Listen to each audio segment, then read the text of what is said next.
हौसलों की तरकस में जीतने का वो तीर जिंदा रखो। हौसलों की तरकस में जीतने का वो तीर जिंदा रखो। हार जाओ अगर जीवन में सब कुछ तो फिर भी जीतने की उम्मीद जिंदा रखो। हार जाओ अगर जीवन में सब कुछ तो फिर भी जीतने की उम्मीद जिंदा रखो। Welcome to Biology Pathshala. Today's class is dedicated a motivated message or a important message to all my students, and this motivation message is especially dedicated to board examiner or a 12th or a 10th class student. So basically आज की जो पाठशाला है वो 10th class और 12th class के बच्चों के लिए डेडिकेटेड है। ऐसा बिल्कुल नहीं है कि अन्य बच्चों के लिए डेडिकेटेड है, but it is specially dedicated for those student. So basically आप सभी को ये बात पता है कि अभी ठीक है, ड्यू टू कोविड-19 हालात बहुत बदल गए हैं। मैं पिछले बहुत सारी क्लासों में कोविड-19 के रेफरेंस से बहुत सारी चीजें मैंने बताई हैं कि परिस्थितियां अब बहुत ज्यादा बदल चुकी हैं, ठीक है। और उसी परिस्थितियों के लगातार बदलते रहने के कारण और कोविड-19 इतना इफेक्टिव हो गया है कि अब बोर्ड की परीक्षाएं थोड़ा टल गई हैं, लगभग 1 महीने के लिए। और इस 1 महीने को हम अब चाहें तो इसे स्वर्ण टाइम बना सकते हैं। सो बेसिकली आप लोग को डिस्ट्रैक्ट नहीं होना है, ठीक है। आपने जो भी शेड्यूल बनाया है, जो भी पढ़ाई आप कर रहे हैं, रेगुलर बेसिस पे करते चलिए, ठीक है। किसी बात की चिंता नहीं करनी है। सबसे ज्यादा अफवाहों से आपको दूर रहना है, ठीक है। जो अफवाहें फैल रही हैं, जैसे मेरे पास भी एक मैसेज आया कि एग्जाम होंगे, ऐसे होंगे, वैसे होंगे, तो अफवाहों से आप मतलब वो इफेक्टिव ना हो, प्रभावित ना हो, अफवाहों से दूर रहें। चिंता करने की कोई जरूरत नहीं, आपके बोर्ड एग्जामिनेशन होंगे, ठीक है। पहली बात ये, और 12th के तो निश्चित रूप से होंगे, वो किसी हालात में भी उसे प्रमोट नहीं किया जाएगा, आप ये ध्यान रखिए। और मेरी समझ से यूपी बोर्ड दोनों बच्चों के ही एग्जाम होने चाहिए और होंगे, वो भले लेट हो लेकिन होंगे जरूर। तो इस बात से टेंशन फ्री होने की कोई जरूरत नहीं है कि हमारे एग्जाम नहीं होंगे। एग्जाम बेटा होंगे, ठीक है। सो मैं अपना खुद का एग्जाम्पल देना चाहती हूँ। पिछले साल मेरा MSc 9 महीने बाद मेरा मतलब पेपर हुआ फिजियोलॉजी का, और 4 महीने बाद रिजल्ट आया, तो मतलब होगा, ठीक है।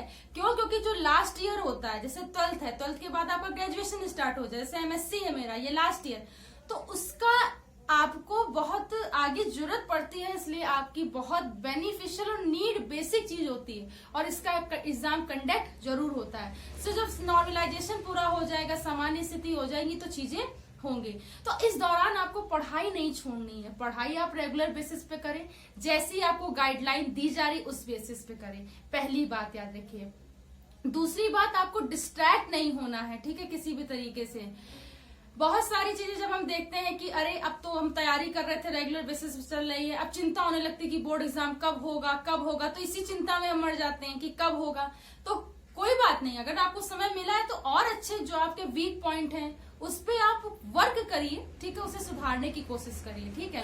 सबको समय एक ही जैसा मिला होता है, ठीक है, और बहुत से बच्चे उसे यूटिलाइज करते हैं। ऐसा नहीं कि सिर्फ बच्चे ही, बल्कि हम सभी मतलब जो हमें टाइम मिला उसे यूटिलाइज करने की पूरी कोशिश करते हैं, और जो जहां आपको इंटरेस्ट है आप उसे वहां पे लगाने की कोशिश करते हैं। तो मेरा आपसे सिर्फ इतना ही कहना है कि आप भी समय को बर्बाद न जाने दें, ठीक। और मैं नेक्स्ट चरण में यही बात कहना चाहती हूँ कि ऐसा आप बिल्कुल नहीं कि बिल्कुल पढ़ाई में ही फोकस रहिए, आप पढ़िए, ठीक है, पढ़ाई पे ज्यादा ध्यान दीजिए, लेकिन आप एक्स्ट्रा जो करिकुलम एक्टिविटी है उस पे भी आप ध्यान दे सकते हैं। मतलब आपको अगर कोई म्यूजिक का शौक है, गाने का शौक है, या कुछ भी ऐसा है जो आपकी एडिशनल मतलब एक्टिविटी में आता है, वो भी कर सकते हैं, साथ साथ पढ़ाई भी कर सकते हैं। मेरी एक स्टूडेंट है, उसका कल मेरे पास मैसेज आया कि मैम मुझे नीट की तैयारी करनी है। सो बेसिकली बहुत से बच्चे ये भी दिमाग लगा रहे हैं, अच्छी बात है, पॉजिटिविटी है। बहुत से बच्चे सोच रहे हैं टाइम मिला है तो नीट पे भी ध्यान दिया जाए, अच्छी बात है, जेई पे भी ध्यान दे सकते हैं। तो अगर कुछ बच्चे अनदर साइड में भी जाना चाहते हैं कि अभी हमें टाइम मिला है, थोड़ा इसको भी देख ले कि कॉम्पिटेटिव क्वेश्चन कैसे आते हैं, तो आप वो भी देख सकते हैं कि नीट में कैसे क्वेश्चन आए बेसिकली, या उसका पैटर्न क्या है। तो उसके लिए आप मतलब बहुत सारे ऐप हैं, बायजूस है ना, और क्या कहते हैं अनअकैडमी ऐप है, उस पे आप कर सकते हैं। बहुत ही जल्द मैं भी नीट के लिए स्पेशली बायोलॉजी का एक कोर्स लेने आ रही हूँ, और उसमें आप लोगों को उससे रिलेटेड काफी सारी चीजें मिलेंगी। तो उसके लिए मैं बहुत दिनों से बात कर रही हूँ कि मैं अनाउंस करूंगी और जल्द ही वो डेट अनाउंस होगी। उसमें मैं कुछ नीट के क्वेश्चन आपको डेली बेसिस पे बताया करूंगी। सो आप ये भी कर सकते हैं। पांचवी सबसे अच्छी बात है, ठीक है, अगर आप खाली बैठे हैं तो आप एनालाइज कर सकते हैं। अब क्या एनालाइज करना है, मैंने कह तो दिया एनालाइज। आप चाहें तो अपने आप को एनालाइज कर सकते हैं, आपके अंदर क्या अच्छाइयां हैं, क्या कमियां। बहुत से लोग डायरी राइटिंग करते हैं, इवन हम भी डायरी राइटिंग करते हैं, ठीक है। अब वो नहीं होती है या बहुत कम हो पाती, वो अलग बात है, लेकिन एक बहुत अच्छी हैबिट होती है, ठीक है। एनालाइज करना, कौन से अच्छे पॉइंट है, कौन से बुरे पॉइंट है, और उसको इम्प्लीमेंट करना। कुछ लाइफ में टारगेट्स होंगे, कुछ सपने होंगे, ठीक है, उसके बारे में सोचना। अच्छी अच्छी चीजों को सोचेंगे तो लाइफ में अच्छी अच्छी चीजें होती हैं, ठीक है। चाहे जितना आसपास का माहौल नेगेटिविटी का हो, चाहे आपको कोई कितना भी कुछ करे, लेकिन आप अगर इंटरनल मजबूत हैं, आपके अंदर पॉजिटिविटी है, तो आपको कोई भी प्रभावित नहीं करेगा। इवन ये कोविड-19 का सर्कमस्टांसेस भी प्रभावित नहीं कर सकता। किसी के कमेंट, किसी के टॉन्ट भी आपको प्रभावित नहीं करेंगे। तो आप खाली समय है, बाई चांस आप पढ़ाई भी पूरी कर सके, लेकिन आपको कुछ नया करने का मौका या नया करना चाहते हैं, तो आप आगे की लाइफ के बारे में सोचिए कि आप क्या करना चाहते हैं। अगर मेरे पास ये हो तो मैं ऐसा करूंगी या ऐसा करूंगा। आप इस तरीके से भी सोच सकते हैं। इससे क्या होगा, देखिए, तबज्जुर करना एक बहुत बड़ी बात होती है। कहते हैं कि जरा मतलब फर्ज करिए, ठीक है, सोचिए इसके बारे में, इमेजिनेशन करिए। तो जो आप सोचेंगे, आप सोच करके देखिए, आपको बहुत अच्छी फीलिंग आई, तो लगेगा कि जैसे लगता है कि हम पा ही लेंगे उस चीज को। तो तवज्जुर करना बहुत अच्छी चीज होती है, बहुत अच्छा आपको महसूस कराएगी, जैसे लगेगा कि आप उस चीज के सामने। दूसरी बात जो सबसे महत्वपूर्ण है कि जैसे मान लीजिए आपने कुछ सोचा है, कि बहुत से बच्चे सोचते हैं कि मतलब मेरे इतने परसेंटेज होने चाहिए, या हमें टॉप करना है, या हमें जिला टॉप करना है, या बहुत से बच्चों के मन में होता है कि हमें ये सब्जेक्ट सब आने चाहिए, ठीक है। तो उसका एक सबसे अच्छा महत्वपूर्ण होता है कि जितने आप परसेंटेज लाना चाहते हैं, उतने परसेंटेज पहले आपको याद होना चाहिए, या उसके बारे में आपको जानकारी होनी चाहिए।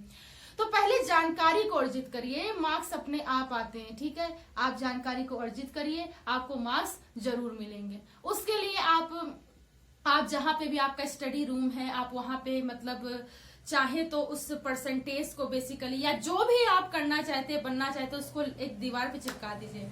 तो उससे आपको बहुत इफेक्टिव, कोई ऐसी लाइन, कोई ऐसी कविता जो आपको बहुत प्रभावित करती है, आप उसे लिख करके टांग सकते हैं और आप आते जाते देख सकते हैं या बोल सकते हैं। जैसे मुझे एक लाइन बहुत पसंद थी, if you can talk with the crowds and keep your virtue, if you can walk with the king not lose the common touch, if you can fill the unforgiving minute worth of distance to run, your is earth in everything that is in it which is a more valuable my son. तो ये मेरी life की सबसे अच्छी poetry है, और Rudyard Kipling ने लिखी, तो मुझे बहुत प्रभावित करती, तो हम हमेशा इसको बोलते रहते हैं, ठीक है। आप भी ऐसी ही कोई आपको अगर कविता अच्छी लगती है तो आप इसे बोल सकते हैं।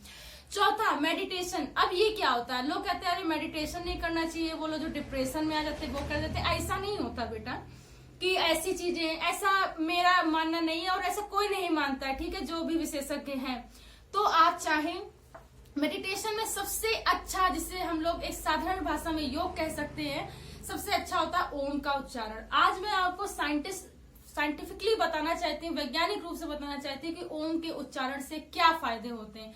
बेसिकली मेरी जो शुरुआत होती है दिन की, वो ओम से होती है और रात भी ओम के साथ होती है। इसका क्या असर होता है, ओम अपने आप में एक सबसे बड़ा मंत्र होता है, ठीक है। ओम के उच्चारण करने से, ये ओम के उच्चारण करने से हमारा जो मस्तिष्क है, मेरुरज्जु है बेसिकली, वो पूरा तंत्रिका तंत्र क्या हो जाता है, एक्टिव हो जाता है बेटा। क्या हो जाता है, एक्टिव हो जाता है। तो इसलिए आप चाहे 2-3 बार ओम का उच्चारण कर सकते हैं। जब आपको एकाग्रता में कमी आ रही, तब आप ओम का उच्चारण करके शुरुआत कर सकते हैं। आप सुबह दिन की शुरुआत ओम के उच्चारण के साथ कर सकते हैं, ठीक।